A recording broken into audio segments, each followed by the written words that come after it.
White Brow, Holly had a skyboard, illustrated by Toddy Canyon.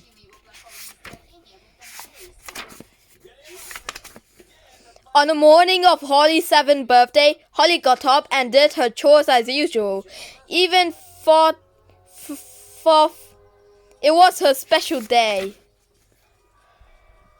When she felt she'd done a good job, she opened her present from her mom and dad. It was a hand-knitted pullover with a skateboard pattern in front. Holly said it would look good with her red hair. Thank you. Sorry, we couldn't afford the real skateboard, sighed Dad.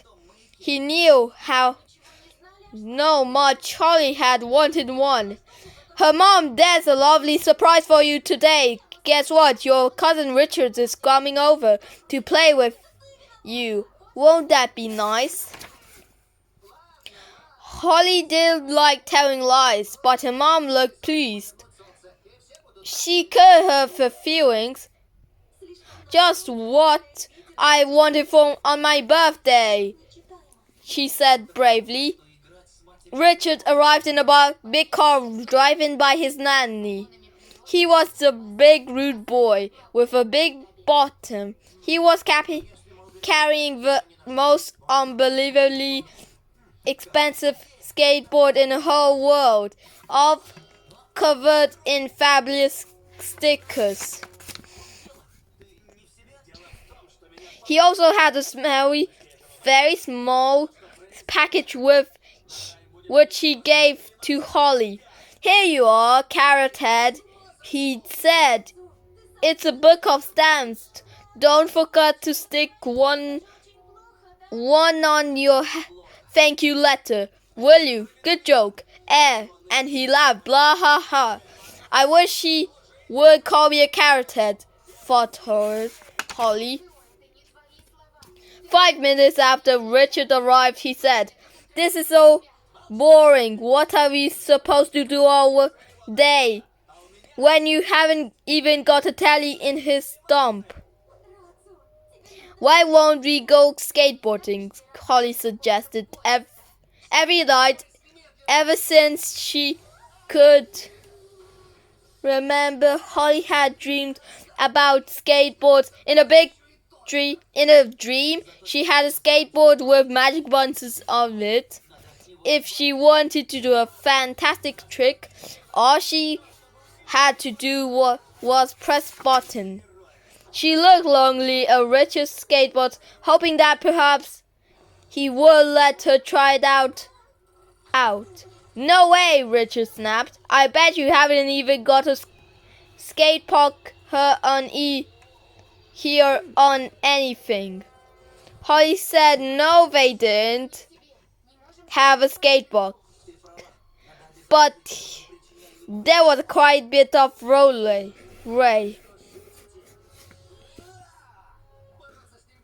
Out the back. Why don't we go and see, she said. There was a good slope that went down and down, then up in front of some big blue garage doors. There are some super bumpy parts here, said Holly. They would be fun of flying town. And there's a drain of George by the curb.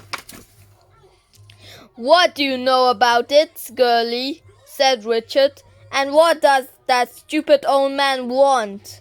Holly turned to see her next-door neighbor, Mr. Windrush, having to her open this back gate. Happy birthday, Holly, he called. Would you and your cousin like to come into the workshop and see the present I made for you?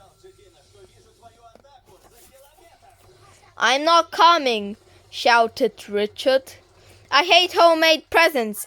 And with that, he jumped on his fancy skateboard and whizzed off down the slope. Holly ran over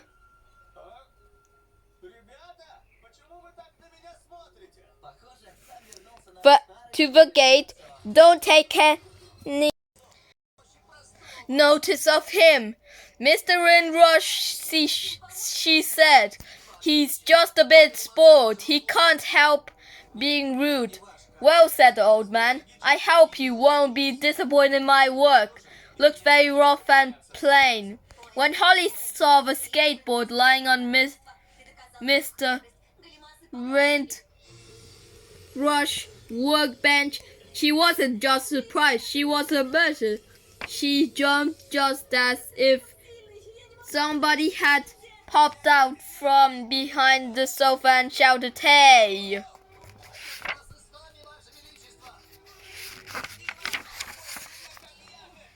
Because the skateboard was actually like the one she had been riding in dreams, right down to the round buttons on the top. All she could say was, "Gosh, Mr. Windrush, I don't believe it. Thank you, thank you, thank you." I made Mr. Windrush very happy to see how pleased Holly was. He shut the gate after her, gave it a contented little pat, and went indoors. Richard was busy showing off. He didn't notice what the tips of Mr. Windrush's fingers had tapped the gate. 2 little branches had sprung up and sprouted rainbow-colored leaves and clusters of chocolate fudge bars.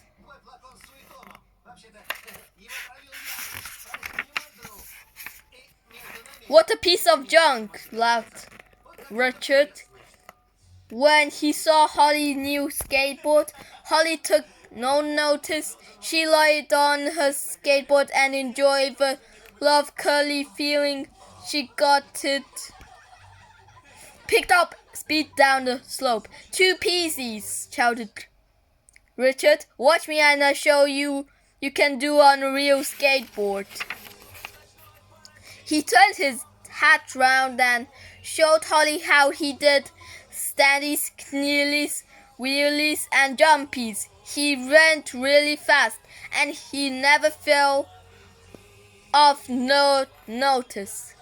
When he showed her a big lump of plastic at the back, so you can stand down and make a board jump up. "Bet you haven't got this," he said.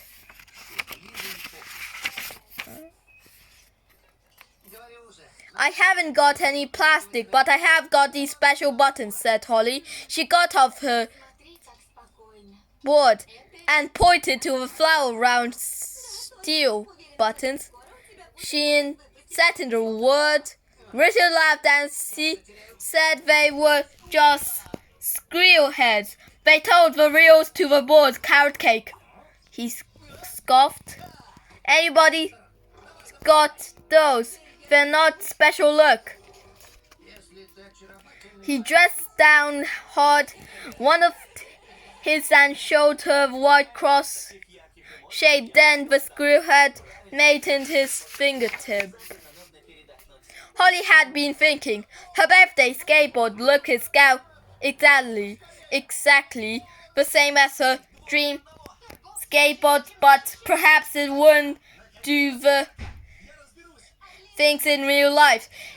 Still, she held her breath, thought of her very favorite drink, a family present to the top bottom of left. Sorry, Holly was sipping something delicious through the pink spongy straw. A cold Coca-Cola with a bubblegum ice cream float and a cherry on top. "Would you like one of these?" she asked.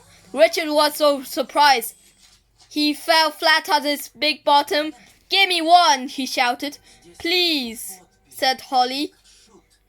Richard had to say the word, even thought he hated. "Please," he begged.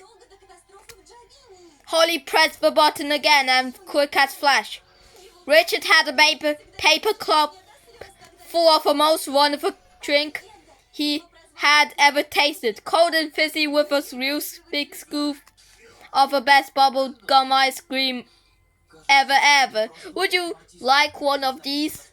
He couldn't believe his eyes. Where did this come from? He demanded. I just pressed one of the special buttons at all, and explained Holly. She sucked hard and made the Coke rattle in the bottom of her cup. Ah! She gasped as she finished just what I needed. She put the empty paper cup down on her skateboard, and as soon as it touched the blue button wood, the cup went and vanished. Richard's mouth dropped on in amazement. Let's go skateboarding, laughed Holly. For a minute, when Holly seemed to be doing magic tricks, Richard was lost for words, but as soon as he heard her say, let's go skateboarding, he found his voice again. Watch me, he yelled, dropping his cups. Because this is going to be board, Miss Special Buttons. He raced down the slope, screaming his head off, jigged over the pothole, bent his knees, and neatly bounced the skateboard top over a curb before spinning it, rounded, stopping the flurry of dust in front of a garage. Try that on, you stupid piece of wood, he panted. Holly lay face down, her legs sticking out like a frog's. That made Richard laugh. She took no notice, but pointed herself down the slope, right at Richard, with her nose just above the road. She was soon going even faster than Richard had done. As Holly rushed near her, red hair flying out behind her, Richard started to get nervous. If she didn't do something soon, dragged her baseball boots along the ground or roll sideways, she would crash in the curb or be smashed into pieces against one of the garage doors. Richard put his arm over his head and made his arm as small as he could, expecting to be bowled over like a skittle. That was when Holly pressed a button to make her skateboard lifted its nose and took off like a plane.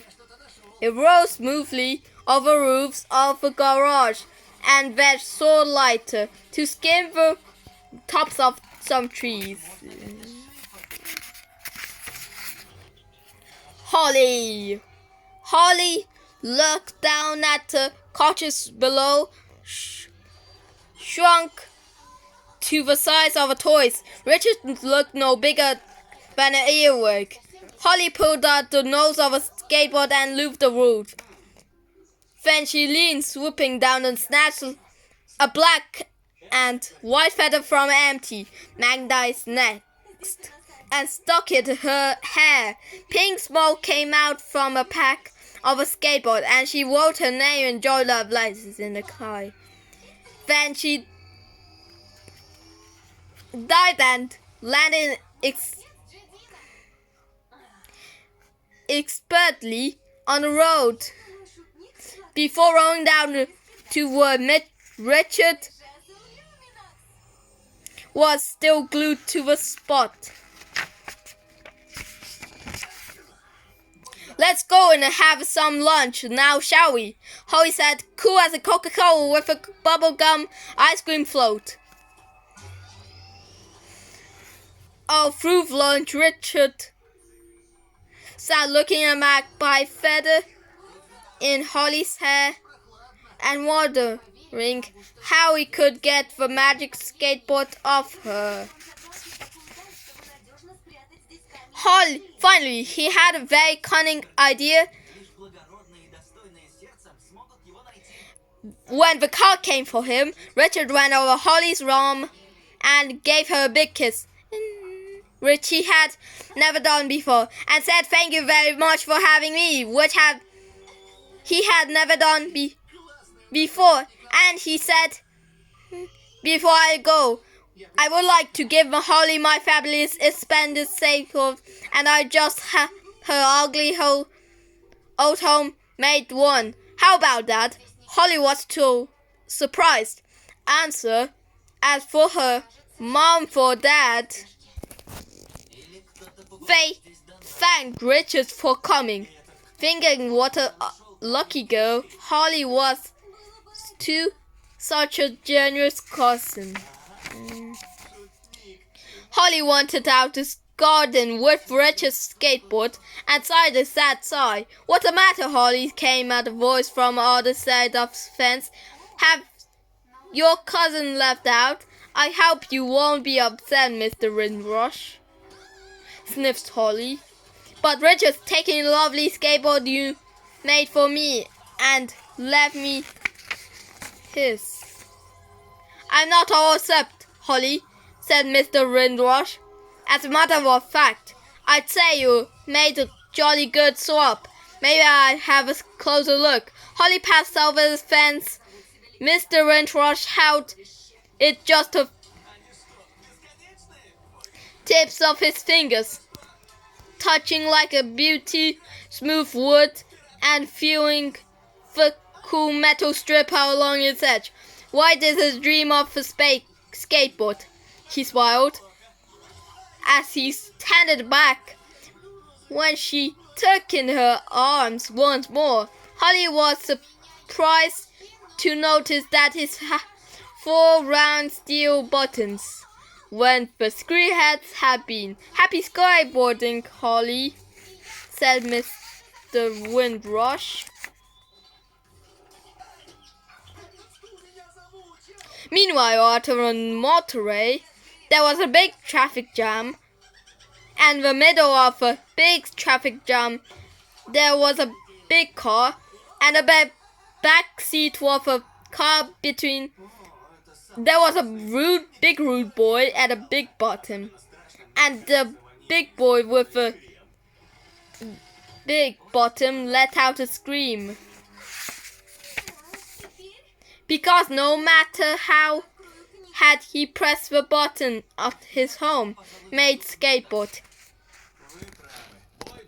all he got was a little white cross-shaped dent on the tip of his finger.